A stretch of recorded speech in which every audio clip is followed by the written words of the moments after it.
Buenos días, ecuatorianas y ecuatorianos.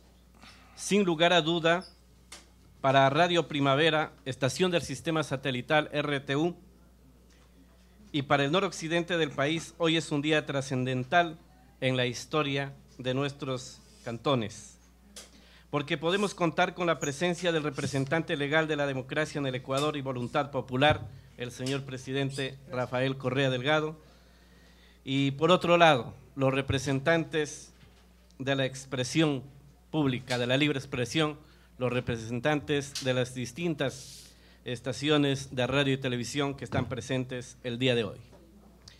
No pretendemos dar una exposición científica de los temas sociopolíticos o criterios sumamente personales, sino más bien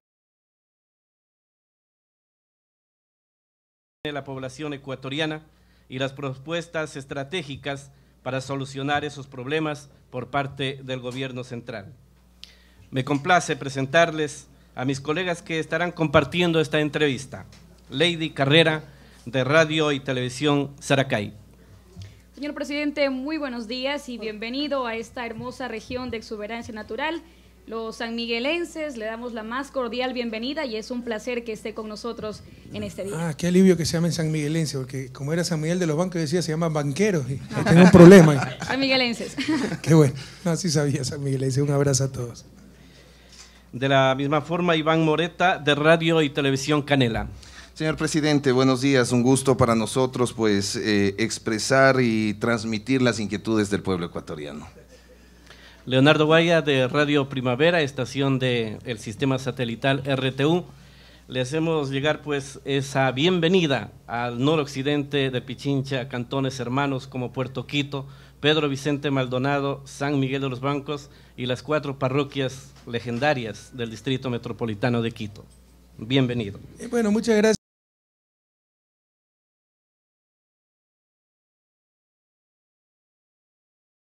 De Quito, toda la canela a nivel nacional de Jorge, sí. Alguna vez me pongo a escuchar los campeonatos de cacho, son buenísimos, ¿no? Son muy buenos. Y un abrazo a Lady de Radio Saracay, de San Miguel, Lady. Santo Domingo de los Áchilas, pero cubrimos a nivel regional 5 provincias, incluido el noroccidente. Porque le iba a decir la reina de San Miguel, bueno, la reina de Santo Domingo. Y un abrazo a todo San Miguel de los Bancos, cabecera cantonal, y al cantón y a todo el noroccidente Pichincha. Realmente estamos muy contentos de estar aquí y muy admirados, ¿no? Porque hemos venido por tierra, por mal tiempo no pudimos venir por helicóptero. Y qué bella que es la naturaleza aquí. Es un sitio de altísima biodiversidad, reconocido a nivel mundial por la cantidad de aves, la flora que existe, así que felicitaciones, esto tiene un gran futuro, tengan todo el apoyo del gobierno nacional. Muchas gracias. Vamos a dar inicio a la entrevista, vamos a topar el primer bloque, el bloque que corresponde a los aspectos económicos generales del país. Damos el paso a Iván Moreta. Esto parece un juicio, ¿no? Usted es el tribunal y yo el acusado, está bien, vamos, adelante, ya estoy acostumbrado. Señor presidente, existen indicadores interesantes en cuanto se refiere al desempleo, ocupación y subempleo. El desempleo bajó un punto porcentual del 5.5 al 4.6, el subempleo bajó 3.6 puntos porcentuales. La inquietud que tenemos es, estos indicadores positivos que se están dando en el Ecuador, ¿se debe expresamente al crecimiento de la economía, al impulso del aparato productivo, o se debe a que es más grande el aparato burocrático, señor presidente?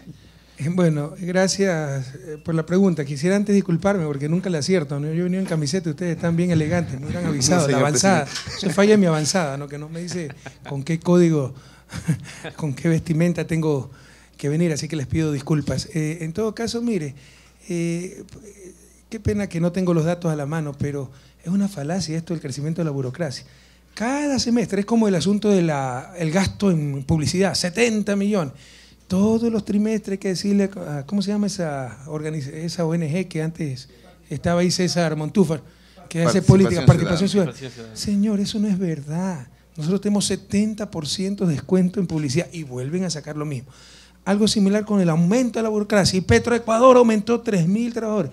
Eso no es verdad. Eran los trabajadores tercerizados, que gracias a la Revolución Ciudadana ahora son reconocidos sus derechos y tienen estabilidad. En realidad, pues el trabajo el trabajo en el sector público total, el gobierno central, ministerios, secretarías, pero municipios, universidades públicas, será 1 de cada 5. Casi se lo puedo asegurar, no tengo los datos a la mano. Finalmente, para cerrar con una pequeña repregunta, señor presidente, ¿los ecuatorianos podemos sentirnos tranquilos entonces con la expectativa de tener empleo, de alentar el aparato productivo, de jamás poner sentirnos negocios? Tranquilos ni satisfechos.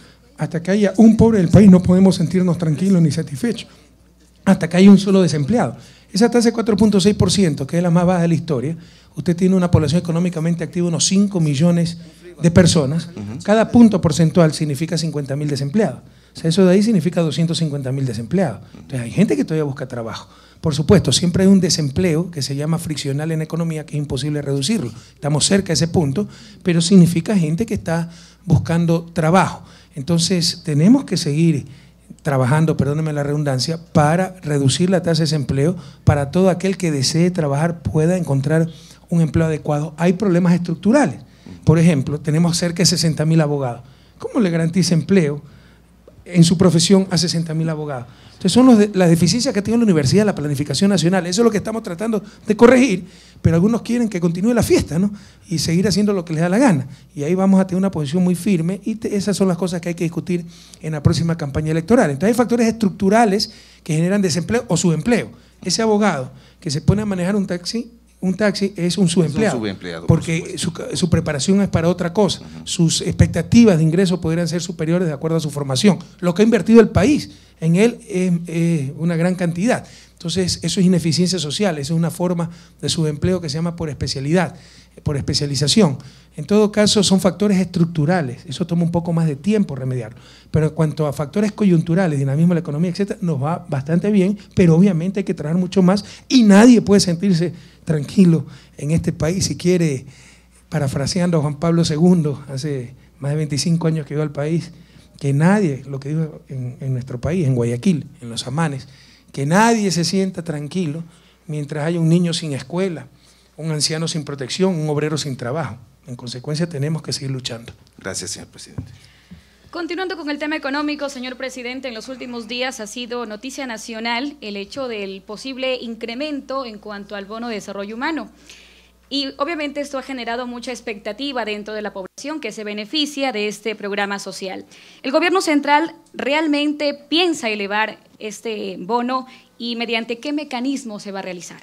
No es que pensamos, ya está ordenado. En enero se eleva el bono de desarrollo humano gracias al consenso que se logró, porque no nos atrevamos a elevar el bono porque los banqueros, sus analistas siempre criticaban que el gasto público, que el populismo, que clientelizamos a los pobres, que damos dádivas y así ganamos elecciones, y resulta que su representante es el que propone el incremento del bono. Entonces, y nadie dijo nada. ¿Usted vio algún medio de comunicación que criticara esto? ¿Alguno de los analistas o pseudoanalistas, empleados de los banqueros que criticaran esto? ¿La banca que criticara esto? Nadie dijo nada. Entonces asumimos que hay consenso. Estoy encantado. Si ellos quieren subir el bono, y nosotros siempre lo hemos querido hacer, y no lo hacíamos para evitar toda esta desinformación, difamación, infamación, etcétera, pero si todo el mundo está de acuerdo, entonces de enero se sube el bono. La cuestión es cómo financiarlo. Exactamente. Guillermo Lasso, decepcionantemente, porque yo creo que esencialmente es un tipo serio, en forma demagógica dijo que lo iba a financiar con el presupuesto del gobierno. De la publicidad. El presupuesto del gobierno será 12 millones en publicidad, 20 millones a lo sumo. El impacto del incremento del bono son 323 millones de dólares. Esto es una falsedad, es una demagogia lo que se está diciendo. Entonces nosotros sí lo vamos a financiar. ¿Cómo? Con la mayor transferencia, redistribución de recursos de la historia de este país en favor de los pobres, rompiendo hitos, pulverizando tradiciones. La tradición aquí, ¿cuál ha sido? Acuérdense de la crisis del 99. Socializar las pérdidas y privatizar las ganancias, ¿no? Cuando ganan los bancos, solito para ellos. Cuando pierden, que paguemos todos, como en la crisis del 99. Ahora la tortilla se vuelve. Ahora que tienen utilidades gigantescas, históricas, vamos a hacer las reformas, ya las tenemos casi listas. Las anunciaré el próximo sábado en el enlace. Vamos a hacer reformas para trasladar al menos 200 millones de dólares de esas utilidades de los bancos para financiar el bono de desarrollo humano. Esas son grandes noticias. Porque por primera vez se están socializando las ganancias de los bancos, no las pérdidas. Y para los más pobres. Entonces va a tener un impacto redistributivo impresionante. Y supongo que todo el mundo está de acuerdo, porque ellos callaron cuando su representante a la presidencia ofreció el incremento del bono. Pero debemos ser responsables y decir cómo se lo va a financiar, y eso lo presentaremos al país la próxima semana, y básicamente trasladando las extraordinarias o parte de las extraordinarias ganancias que están teniendo los bancos para financiar a los más pobres. Va a ser un impacto redistributivo histórico en el país. Señor presidente, en cuanto a la ley derogatoria de la ley de burós de información crediticia, ¿no cree usted que esto pueda tener un impacto dentro de la política de créditos de los bancos y pueda afectar a la forma de financiamiento del bono de desarrollo humano? Bien, la información no. Con respecto al financiamiento del bono de desarrollo humano, no. Al problema de los créditos, algunos ecuatorianos, algunos sectores se volvieron muy perezosos, ¿no? Y que todo debía estar hecho, entonces buró de créditos privados manejando información confidencial que en verdad se hacía pública, y era peor que haber estado sentenciado a cadena perpetua estar en central de riesgos. Y eso es lo que más o menos pasaba con la central de riesgo y con la información de estos burós. O sea, la gente era crucificada, lapidada en vida por el delito de ser deudor, así sea deudor de buena fe. Por supuesto, los deudores de mala fe hay que caerles con todo el peso de la ley.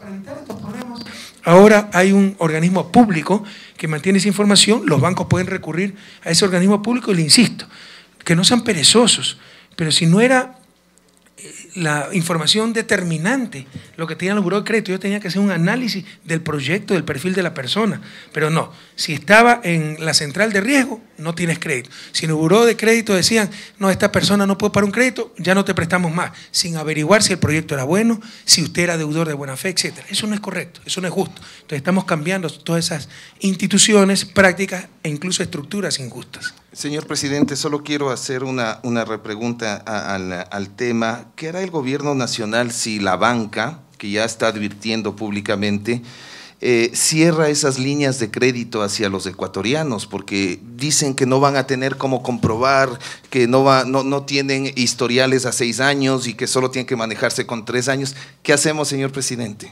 Le insisto, que no sean perezositos. O sea, que vean el perfil de la persona, sus ingresos, sus activos, sus garantías y la rentabilidad del proyecto. Pero estos señores quieren que le den haciendo su trabajo, ¿no? Y porque hace 6 años, entonces una persona, le insisto, se le quemó la casa, no pudo pagar su crédito, entonces ya no abrigo nada más, usted es un paria, ni siquiera lo dejo entrar al banco. Eso es lo que queremos evitar, precisamente. ¿Cuánta gente ha sido perjudicada por esas malas prácticas? Pues son malas prácticas. Usted tiene que ver la rentabilidad del proyecto, las garantías con que cuenta la persona y darle una segunda oportunidad, pues. Pero aquí estos señores, ahí sí, cuando es con otros, son los más inflexibles del mundo. Cuando es con ellos, porque si con esa misma vara midiéramos a los banqueros, pues que nos quebraron el 99, ¿cuántos banqueros quedarían? Entonces, y esto es que no va a dar crédito, ni ellos mismos se lo creen, pues es un negocio, que van a perder plata, eso no les creen. Compañero. Dentro de este entramado económico, a lo largo de la historia, especialmente Eloy Alfaro decía que nos encontramos amarrados como un pájaro que no puede volar por este asunto de la deuda externa. En su gobierno se han bajado 5 puntos.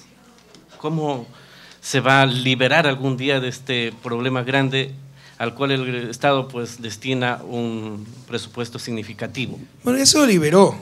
Bajamos más de 5 puntos al inicio. Nuevamente no tengo las cifras actualizadas, si me la busca, por favor. Pero en estos momentos tenemos el coeficiente de deuda PIB total, deuda interna y externa, 22-23%, cuando, por ejemplo, en la crisis alcanzamos el 90%, cuando Estados Unidos bordea el 100%, cuando Europa, España tiene más del 100%, tiene como 120%. Entonces no tenemos ya un serio problema de deuda externa. Y sobre todo el problema era pagar deuda ilegítima, es decir, deuda que en un momento se había pagado, se la convertía en bonos. Los financistas, entre comillas, compraban esos bonos al 30% de su valor nominal, y cada vez que había que renegociar la deuda, la renegociábamos al 100% de su valor nominal. Entonces, había gente que se hacía multimillonaria, además de créditos mal concedidos, etc. Entonces, lo más grave era pagar deuda ilegítima, porque hay que honrar las deudas legítimas.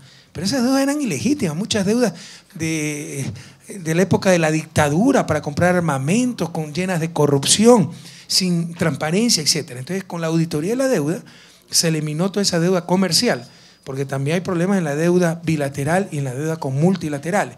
pero básicamente se eliminó esa deuda comercial ilegítima, pudimos recomprar nuestros bonos a un buen precio en el mercado, y yo le diría que al menos la parte de deuda comercial está bastante controlada. Se liberaron miles de millones de dólares de servicio a la deuda. Por eso es que se entiende tanta obra pública del gobierno, no es porque los precios del petróleo están altos, también es por eso.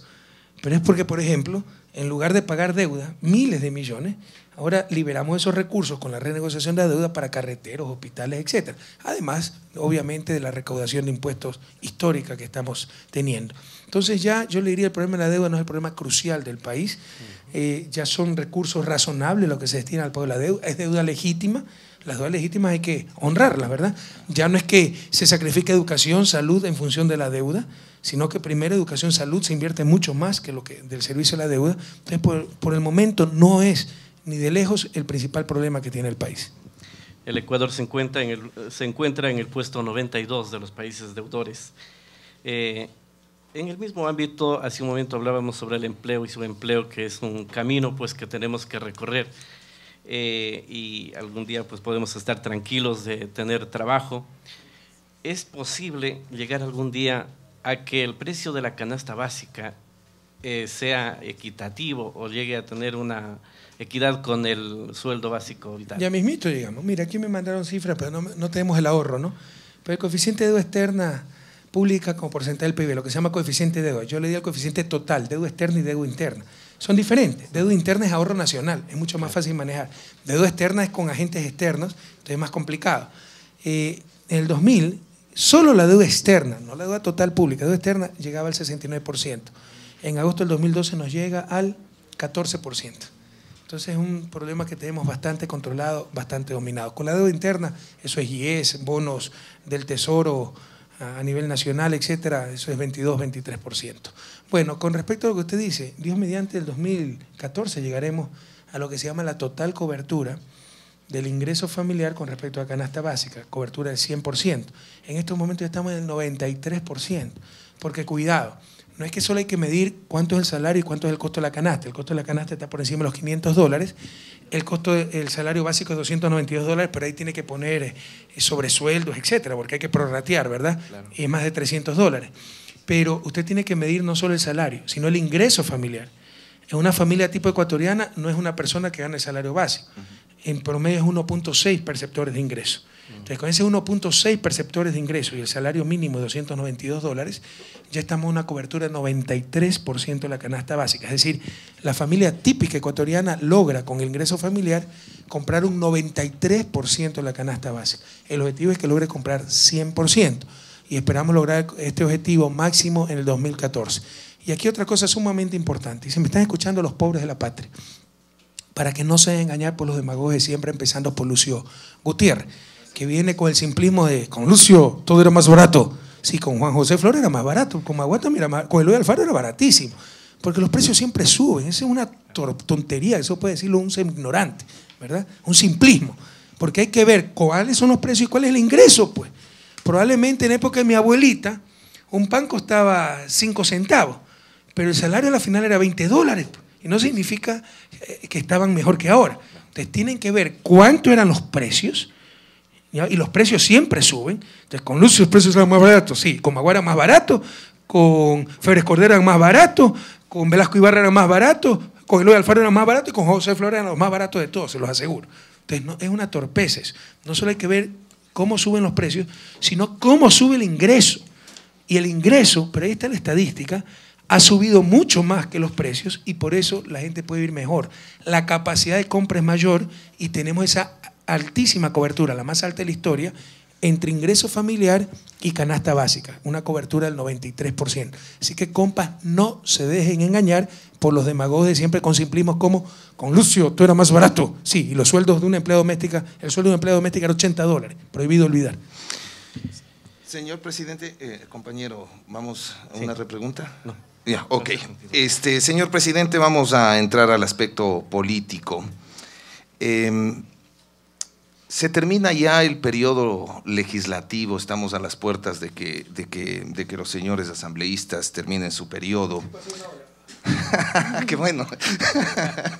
Bueno, en todo caso, se termina el periodo y ahí va mi pregunta, señor presidente. ¿Cómo se siente usted como colegislador? ¿Cómo se siente usted con la tarea fiscalizadora de la Asamblea? ¿Cómo le evaluaría usted a la Asamblea Nacional en cuanto se refiere a estos 4 años de labor que la Asamblea ha realizado? Bueno, ya sin bromas, y a pesar de una oposición, pero que causa vergüenza ajena, usted vaya a ver el nivel de la oposición, por favor, el nivel intelectual, el nivel ético. Hay algunos que tienen prontuario penal, robacarros, estafadores, es algo horroroso. Pese a esa oposición que se opone a todo el tiempo, la eficiencia de esta Asamblea ha roto el récord histórico. Y eso es gracias a la conducción del Corcho Cordero y al bloque de Alianza País. ¿Cómo hubiera sido si hubiéramos tenido una oposición decente, si hubiéramos tenido mayoría por nosotros mismos, ¿no? Recuerde que somos el bloque mayoritario, pero no tenemos mayoría por nosotros, solamente Alianza País. Pero la producción legislativa ha sido muy alta, se han pasado leyes históricas, la Ley Orgánica de Educación Superior, la Ley de Tránsito, ¿cuántas leyes? No, muchísimas leyes, y muchas de ellas con importante consenso. Por ejemplo, los medios decían, no, es que Correa, el veto total, que la ley, las leyes de urgencia económica. Vaya, vean cuántas leyes han pasado así, son mínimas. La inmensa mayoría es con amplias discusiones en la Asamblea. Y eso es gracias, le insisto, a la eficiente conducción de la Asamblea por parte del Corcho Cordero, que ha hecho un milagro. Yo no pudiera ser legislador ni presidente de la Asamblea, peor. Con un Galo Lara ahí, una Lourdes Tibán, una Betty Amores, un Jorge Escala. Por favor, o sea, es algo que realmente deprime, ¿no? Por el nivel intelectual, ético de esa gente. En todo caso, el Corcho lo ha logrado. En la cuestión fiscalizadora, oiga, no hay gobierno más fiscalizado que el nuestro. Vaya, vea las centenas de miles de documentos que se han presentado. Lo que pasa es que para prensa corrupta ha logrado posicionar la idea que la única fiscalización es el juicio político. El juicio político es el extremo de la fiscalización. No solo eso, antes, con la Constitución del 98, si había juicio político y se censuraba a un ministro, ese ministro no era destituido, se podía seguir en el cargo. Con la nueva Constitución nosotros proponemos que el juicio político implica destitución, pero significa que se debe ser mucho más riguroso.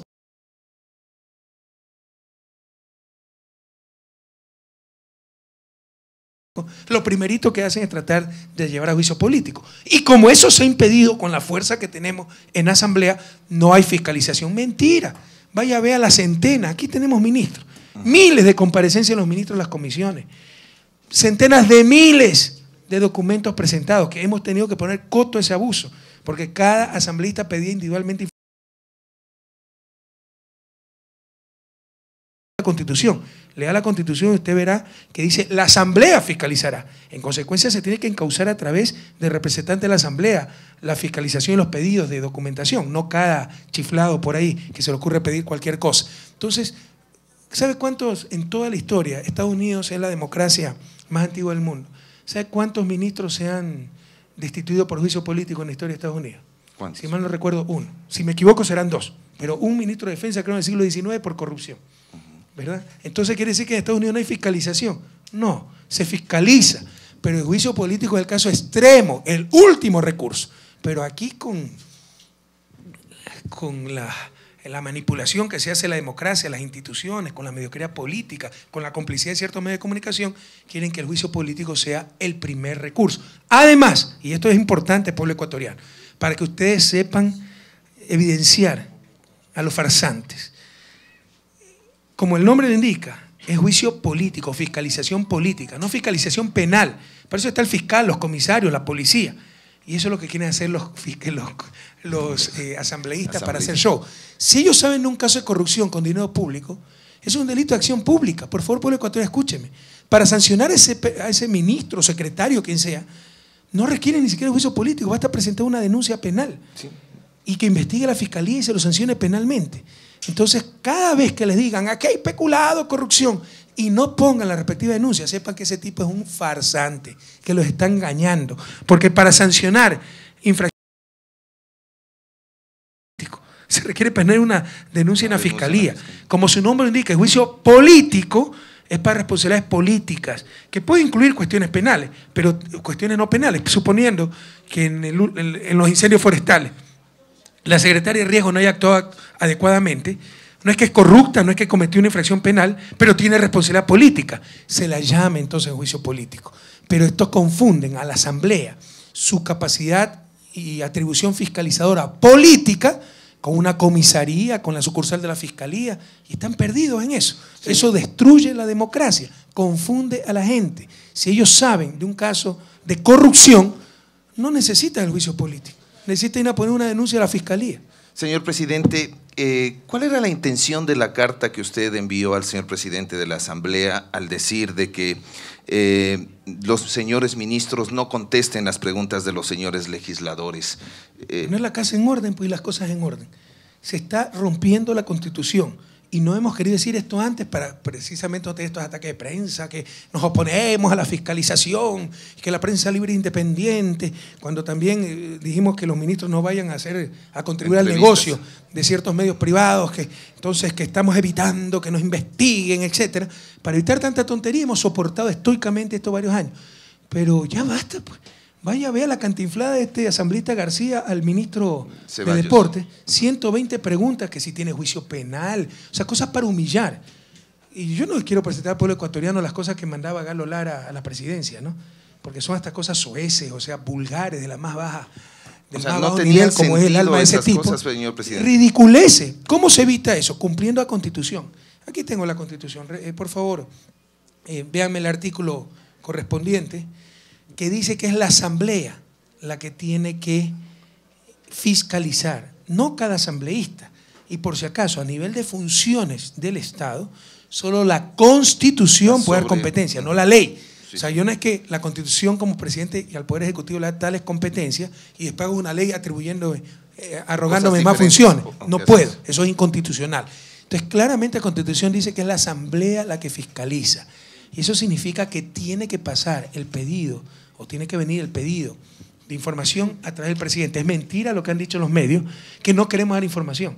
Hemos dicho que pase a través del presidente para evitar el desperdicio de recursos del pueblo ecuatoriano. Centenas de miles de documentos, la inmensa mayoría, 90%, no han servido para nada. Desperdicio de recursos y que rindan cuenta a los asambleístas.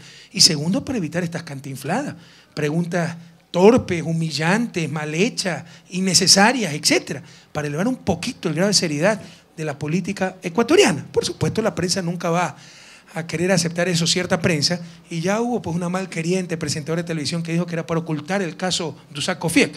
Por eso el mismo día lunes, a nivel nacional, dije que ratifico el orden a mis ministros, excepto en el caso de Usac Cofiec. Ahí dice que entreguen inmediatamente cualquier información, así la pidan individualmente los asambleístas, para derrumbar nuevamente tanta mentira, tanta infamia y tanta mala fe. Artículo 120 de la Constitución. La Asamblea, y yo invito a cualquier abogado que me diga si aquí dice los asambleístas, la Asamblea Nacional tendrá las siguientes atribuciones y deberes, además de las que determine la ley. Y aquí dice, 9, fiscalizar, esto es mala redacción de la Constitución, esto no puede decir además de la que determine la ley, porque en funciones del Estado las atribuciones solo pueden estar establecidas en la Constitución, no en la ley. Pregúntele a cualquiera que conozca derecho constitucional. Numeral 9. Fiscalizar los actos de la función ejecutiva, electoral, de transparencia y control social y los otros órganos del poder público. La Asamblea, no cada asambleísta.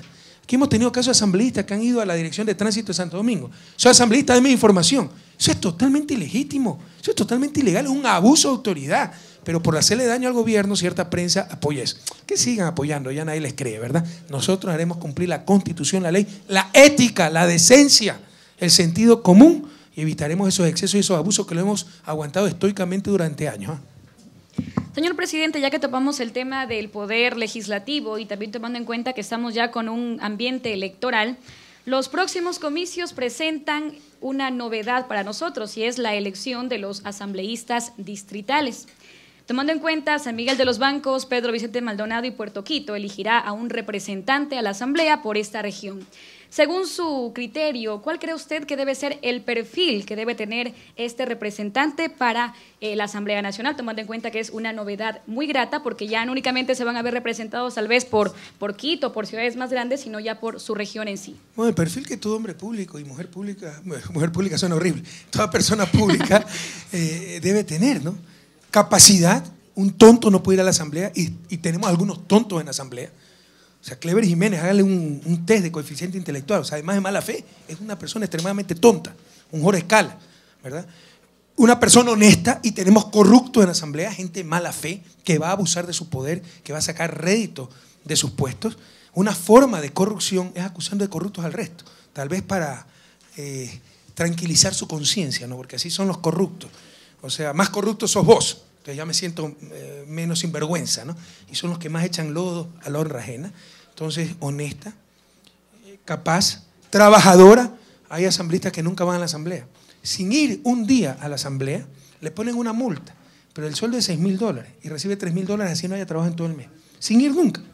Eso no se puede aceptar, ¿no? Trabajadora, responsable. ¿Cuánta irresponsabilidad no hemos visto en la asamblea? Ser generoso con plata ajena, que además es una forma de corrupción. No, dale pensión vitalicia a los veteranos de guerra, dale esto. Claro, y el que paga es el pueblo ecuatoriano. Entonces eso es ser irresponsable. Entonces son las características comunes a toda persona pública, a toda persona que quiera hacer política en el sentido sano de la palabra, buscar el bien público. Pero yo quisiera acotar algo aquí. Esas son grandes noticias para los cantones. En estos momentos, ¿qué asambleísta es de San Miguel de los Bancos, de Pedro Vicente Maldonado, de Puerto Quito? ¿Qué asambleísta? Ese era el problema. En las provincias grandes, Guayas, Pichincha, y en las pequeñas también, Manabí, todos eran de las capitales, ¿no? O de los centros más poblados, Manta y Puerto Viejo. Quito, todos los de Quito, todos de Guayaquil. Precisamente por una mejor representación, para mayor legitimidad democrática, para dar oportunidad a diferentes sectores de estar adecuadamente representados, es que sabiamente la Constitución del 2008 hizo esta reforma, distritalizar las provincias más grandes. Y hemos empezado por Pichincha, me parece que así lo ordenaba la Constitución, Pichincha, Guayas y Manabí, y ahora sí tendrán estos cantones que nunca han estado representados la oportunidad de tener un adecuado representante en la Asamblea Nacional. Compañero. Aprovechamos la oportunidad para saludar a todos los ecuatorianos que están integrados en los distintos canales y de RTU, del sistema satelital RTU, a las estaciones de Radio Saracay, televisión, Perdón, TV un ratito, Canela. Estaba reflexionando. Miren cuántos sexismas está en el lenguaje, ¿no? Hombre público es una virtud, un mérito. Mujer pública es un insulto. Raro. Increíble, ¿no? Quisiera traer a colación las palabras de Miguel de Cervantes en esa gran novela del Quijote de la Mancha, que decía: si los perros ladran es señal que estamos caminando. ¿Qué criterio le merece usted a la oposición, al régimen, su posible candidatura y sus posibles contrincantes políticos? ¿Y usted ya se leyó el Quijote? Claro. Sí, qué bueno, ¿no? Porque todo el mundo cita el Quijote y nadie lo ha leído. Pero no se preocupe, es como la Biblia, todo el mundo la cita y nadie se la ha leído. Ya. En todo caso, mire, eso todavía no está definido. La Convención de Alianza País, ya me parece que el Alzheimer. Tuvimos la reunión esta semana, ya está determinada la fecha, es un sábado, 9 de noviembre me parece que es. Revisen si cae sábado 9 de noviembre, si no es el 9-10 cuando caiga sábado. 10 de noviembre, ya será el sábado 10 de noviembre, será en el Estadio de Aucas, al sur de Quito, en la mañana, normalmente 10 de la mañana. Todos cordialmente invitados los militantes de Alianza País a esta convención abierta, pública, transparente, democrática, para escoger nuestros representantes a la elección presidencial y a la Asamblea Nacional. Y el lunes de mañana será la inscripción de las listas. Entonces, bueno, las directivas han propuesto nombres, etcétera, y ese día se proclamará al candidato. Yo siempre he dicho que la responsabilidad es la continuidad de este proyecto en el que el país ha puesto tanta esperanza. Miren la alegría con que ha recibido San Miguel de los Bancos. Y gracias, presidente, por esto, y gracias, no hay nada que agradecer, ¿no? Pero es claro que el país está cambiando, las carreteras, por ejemplo, por decirle algo. Pero no es solo eso, pues no son hospitales, escuelas, puertos, aeropuertos, hidroeléctricas, política de becas, política internacional, etcétera. Entonces tenemos la responsabilidad de llevar a la victoria electoral este proyecto que ya es leyenda en el Ecuador. ¿Qué opinión tengo de los otros candidatos? No quisiera caer en la mediocridad de desmerecer en lo personal a los demás candidatos. Siempre vamos a hablar de responsabilidades políticas. Yo creo que el señor Guillermo Lasso es una persona decente, una buena persona, seguramente lo es, no lo conozco. O sea, alguna vez nos reunimos, pero no lo conozco. O sea, no lo conozco a profundidad, pero seguramente una buena persona. Alberto Acosta lo conozco, es una buena persona, ¿ya? Pero tenemos responsabilidades políticas, tenemos visiones, y eso es lo que tenemos que apoyar, contradecir, etcétera. Por ejemplo, indudablemente, así quiera tapar el sol con un dedo, el señor Guillermo Lasso tuvo responsabilidad política en el feriado bancario. Porque no me va a decir que un banquero de su trascendencia parte del gobierno de Maguad no supo nada por el feriado bancario.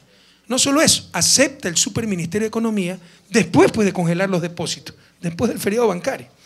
Y renuncia 2 días antes de que se declare la moratoria de la deuda externa, porque no estaba de acuerdo con que se deje de pagar la deuda. Entonces, indudablemente, al haber pertenecido a un gobierno como Maguad, en el ministerio donde estuvo, Economía, siendo banquero, tiene responsabilidad pues, en el feriado bancario. Tiene responsabilidad por lo que hicieron pues, los banqueros en el país. O sea, no se quiera tapar el sol con un dedo. Y eso es lo que vamos a decirle a la ciudadanía. Jamás el desmerecimiento personal, que seguramente, yo estoy convencido, el señor Lazo es una persona decente. Algo similar con Alberto, que sí lo conozco y bien, ¿no? Es una persona muy inteligente, es una persona honesta, auténtica, pero a personas inteligentes, honestas, auténticas pueden estar totalmente equivocadas y unirse a terribles personas. O sea, claramente el MPD tiene responsabilidad política en el desastre de la educación del país, en el desastre de la universidad del país, en el desastre de las empresas públicas del país, Petroecuador, Pacifitel, etc. Todo era tomado, nuestros hospitales tomados por el MPD. ¿Es que le vamos a devolver la salud, la educación, las empresas públicas a esa gente? Jamás. Y ese va a ser el debate, la discusión. Además de otros temas ideológicos, aunque yo diría también bastante sentido común y de incluso responsabilidad, y es uno de los debates fundamentales para la próxima campaña, que es esta barbaridad de decir, murámonos de hambre, pero no explotemos petróleo, no explotemos minas. A mí me parece una gran irresponsabilidad.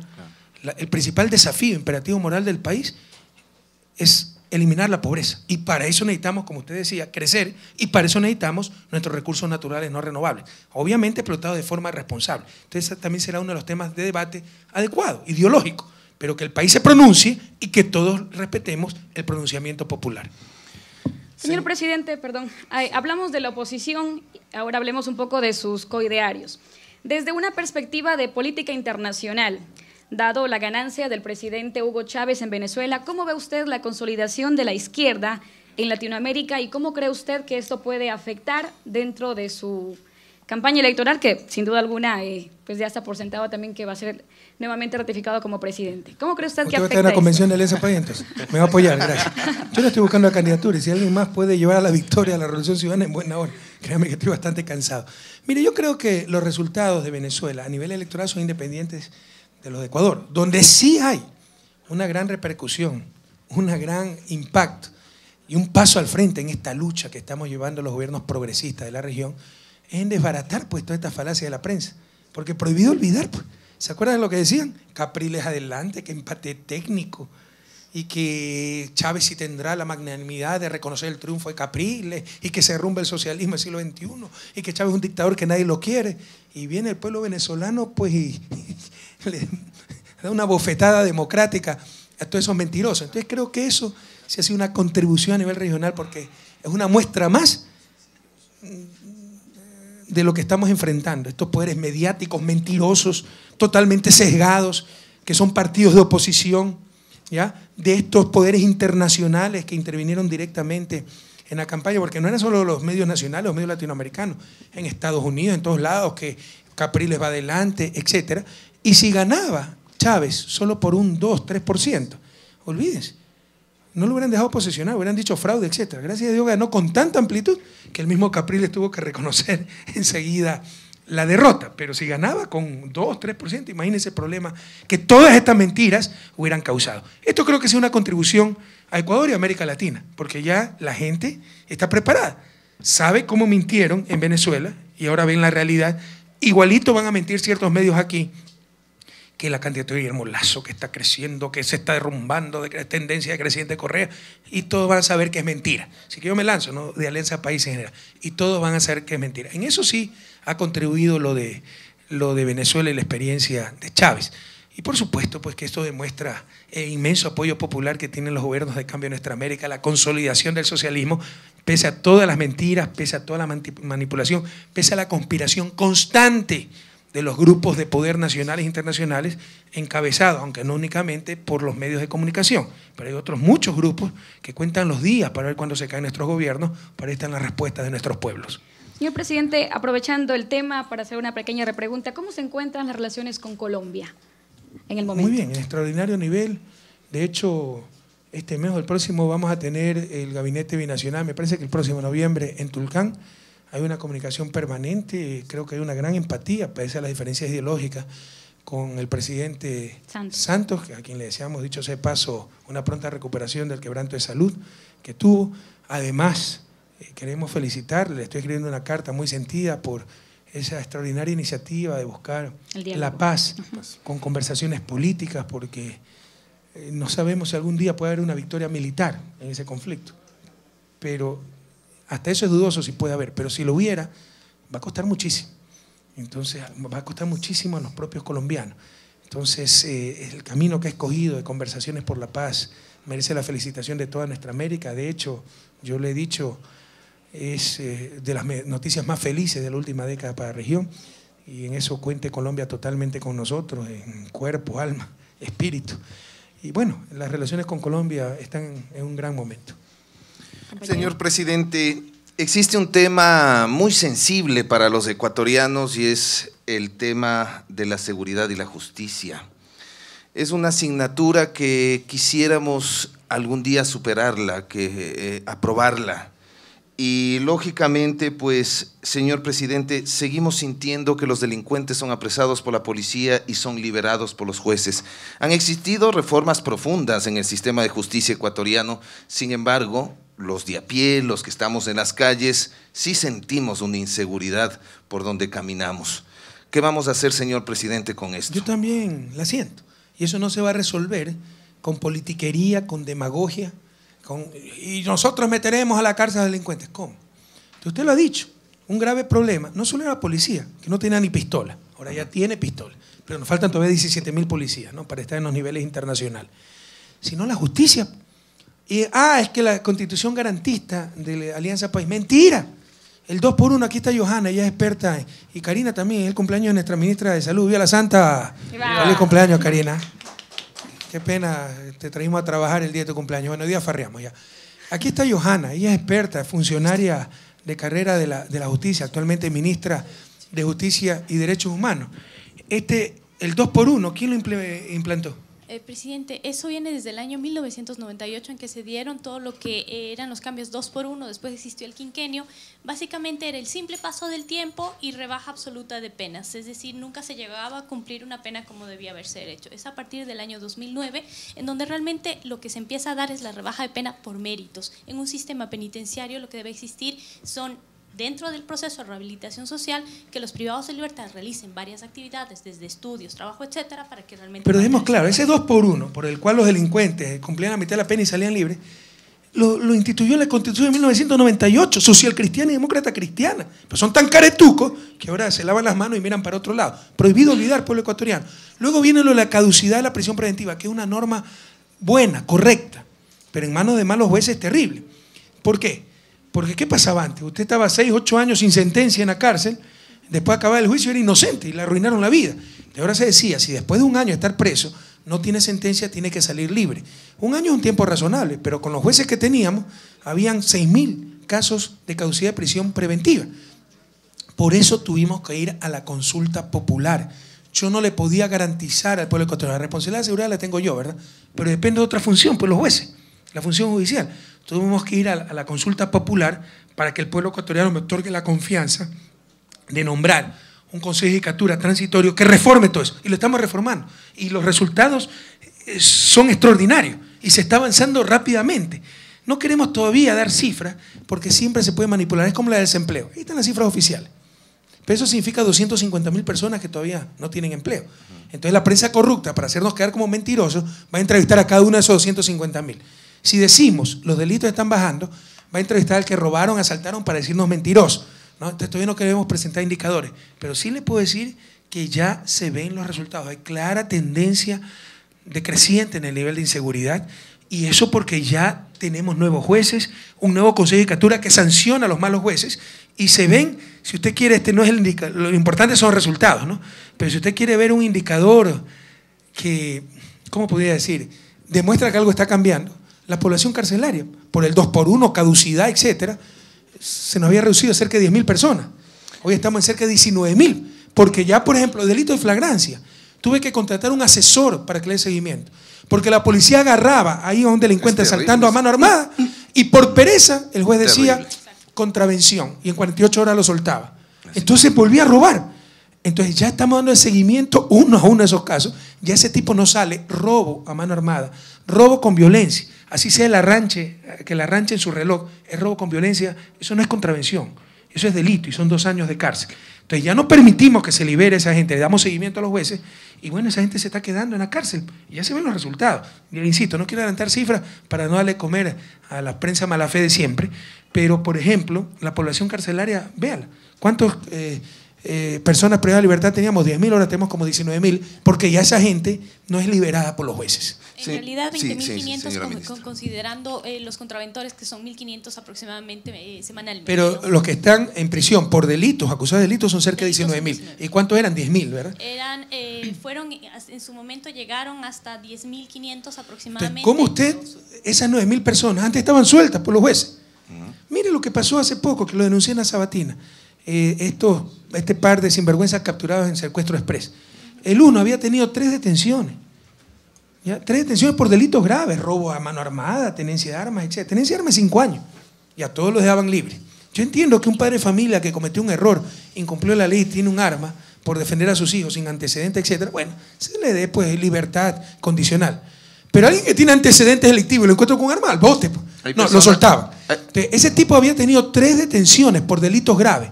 2 veces liberado por caducidad de prisión preventiva y una porque lo sobreseyó el juez. Era inocente el pobre angelito. Y salió de nuevo a robar, secuestro express y a violar. En esas circunstancias, ¿cómo yo le aseguro seguridad, perdónenme, la redundancia al pueblo ecuatoriano? Gracias a la consulta popular, y no acabaré de agradecerle la confianza del pueblo ecuatoriano, eso está cambiando y ya ha pasado 10.500 personas privadas de libertad a cerca de 19.000, porque estos delincuentes ya no son liberados por jueces penales, por decirlo menos. Finalmente, señor presidente, Gracias, el veedor Baltasar Garzón pide que inmediatamente se elimine el hacinamiento en la cárcel de mujeres de la ciudad de Quito. De acuerdo a su apreciación, a los informes, el hacinamiento en las cárceles es terrible, señor presidente, y la solución tampoco es dejar en la calle a los delincuentes. ¿Qué vamos a hacer al respecto? Se han invertido 66.6 millones de dólares. Sé que se han invertido esa cifra, pero ¿qué vamos a hacer? ¿Cómo vamos a encontrarle solución a esto? Con todo cariño y respeto a Baltasar Garzón, que me diga qué decreto firmo para solucionar el problema. Son cosas difíciles. Se trata de construir nuevos centros carcelarios. Eso es lo que hemos querido hacer. Y donde vamos, vienen politiqueros encabezados por el MPD, tirar piedras, palos, y aquí no queremos. Le hago una propuesta, pongamos la cárcel de mujeres aquí en San Miguel de los Bancos. Bueno, va a tener toda la oposición del pueblo de San Miguel de los Bancos, ¿no? No es soplar y hacer botella.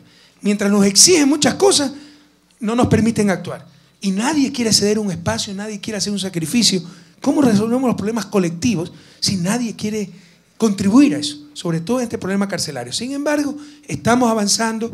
Hay hacinamiento, pero menos que antes del gobierno. Se están construyendo nuevos centros de rehabilitación. Ya en diciembre está la cárcel más grande, que va a ser la de Guayaquil, me parece que en diciembre, ¿verdad?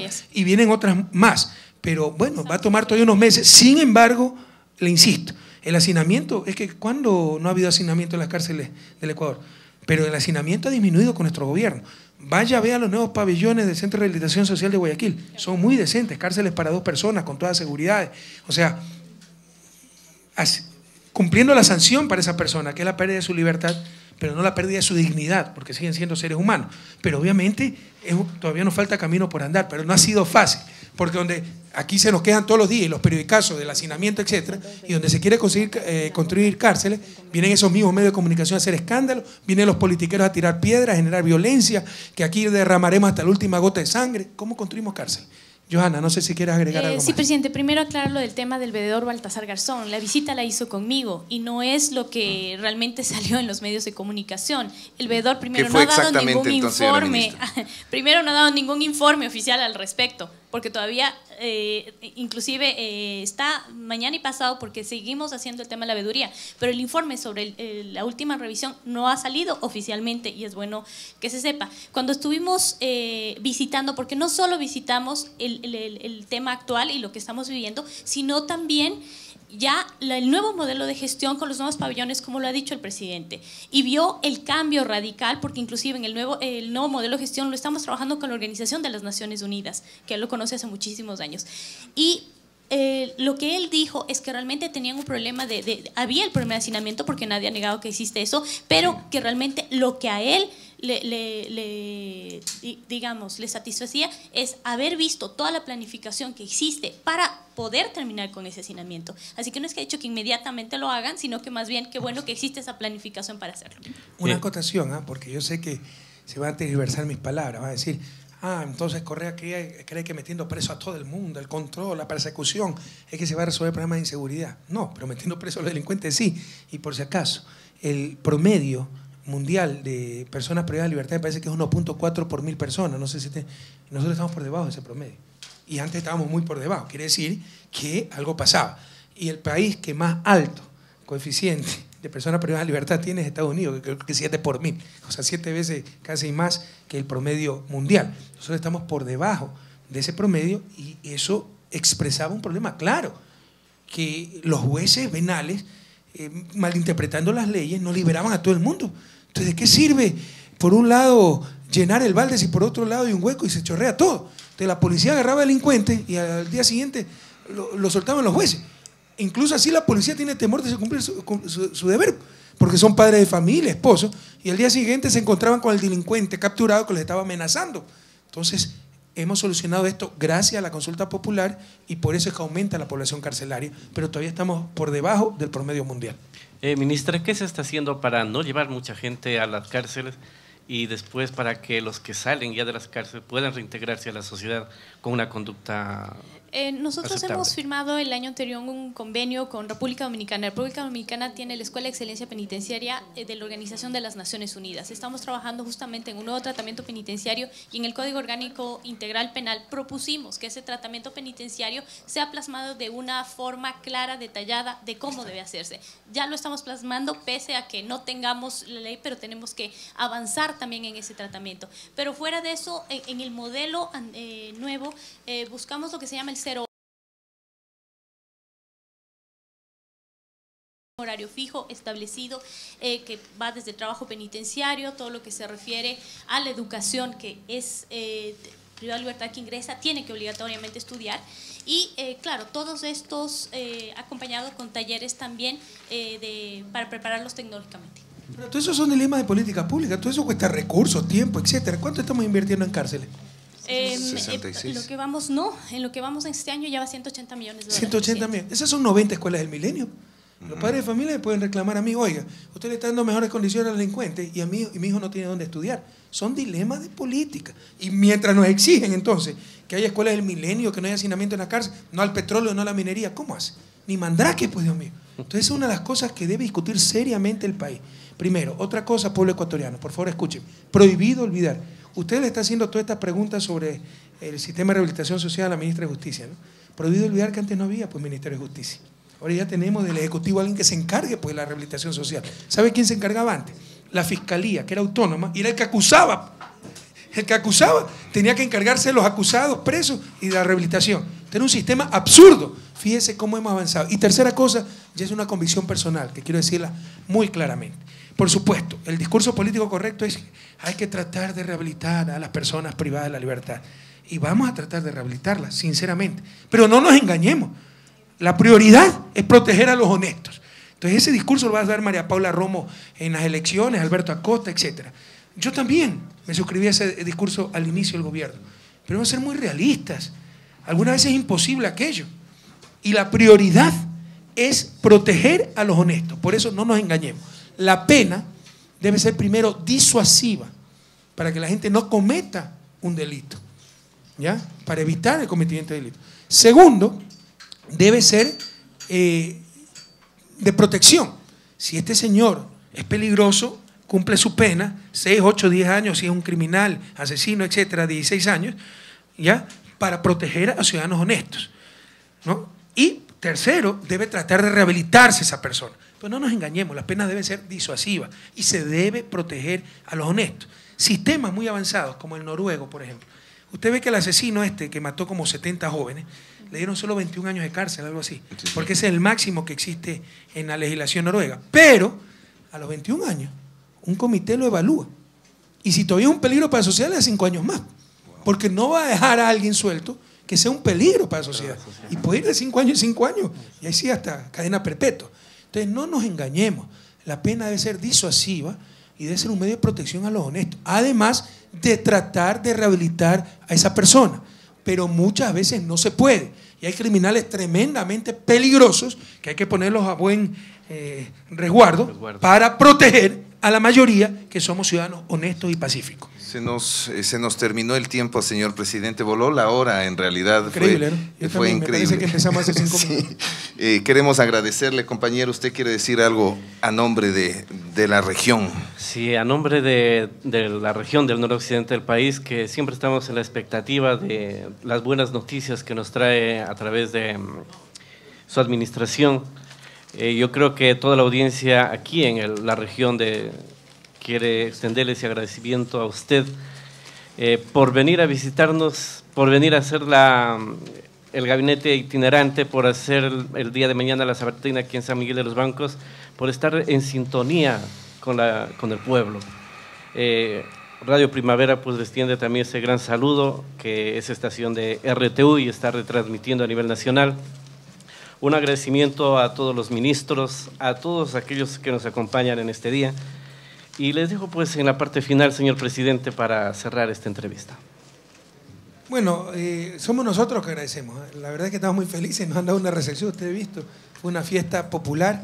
Este sitio, bueno, en este momento vengo como presidente, pero he venido varias veces de incógnito a Mindo, a todos estos sectores, son realmente maravillosos. Usted sabe que tengo muchos amigos del extranjero, cuando vienen los traigo a visitar esta región y quedan fascinados, así que nos sentimos muy contentos. Y siempre mi mensaje a San Miguel de los Bancos, al noroccidente de Pichincha, a la patria entera, ¿no? Que nos roben todo menos la esperanza. No hemos podido solucionar todos los problemas, ni loco, vamos a decir aquello, pero estamos avanzando. El país indudablemente está cambiando y para bien. Y si seguimos unidos, con buena fe, con esperanza, actuando inteligentemente, sin simplismos como no al petróleo, no a las minas y murámonos de hambre, ¿no? Sin absurdos como considerar la pobreza como parte del paisaje. Nuestros pueblos ancestrales que sean igualitos, sin electricidad, sin agua potable, si sus padres fueron agricultores, que sus hijos sigan siendo agricultores en la miseria y sus nietos lo mismo. O sea, como que si la pobreza es parte de la cultura y parte del paisaje. Sin esos simplismos, actuando responsablemente por el país, lograremos vencer la miseria, lograremos alcanzar el buen vivir. Así que, querido Ecuador, ni un paso atrás, estamos avanzando, falta mucho por hacer, pero el país, gracias a Dios, está cambiando. Señor presidente, si me permite una última acotación. El pueblo de San Miguel de los Bancos se encuentra gratamente emocionado por su presencia, pero sin embargo ¿Seguro que por la mía o por la suya? Por la suya. Con lo guapa que es, algunos chicos están emocionados allá afuera. Existe mucha expectativa por su visita. Ahora, ¿qué convenios de cooperación entre el gobierno municipal y el gobierno central se tienen planeados? Aquí tenemos la presencia del señor alcalde. Hola, Marco. ¿Qué convenios se tienen planificados? Esa no es la función del gabinete, venimos acá a trabajar en San Miguel de los Bancos, tratar temas de gabinete. Siempre se empieza analizando la situación del cantón, la situación socioeconómica, los atractivos turísticos, la historia cultural, etcétera, ¿no? Pero básicamente se viene a tratar temas a nivel de país. Mañana tenemos el encuentro con los señores alcaldes, no en el gabinete, ya mañana trabajo con los señores alcaldes de Pichincha, con el señor prefecto, con autoridades locales, y ahí sí se plantean los problemas del cantón, están todos los ministros juntos, es una manera muy eficiente de responder a esos problemas. Normalmente se obtienen grandes resultados, pero eso es mañana, en la reunión con las autoridades locales. Muchas gracias al señor presidente constitucional de la República, economista Rafael Correa.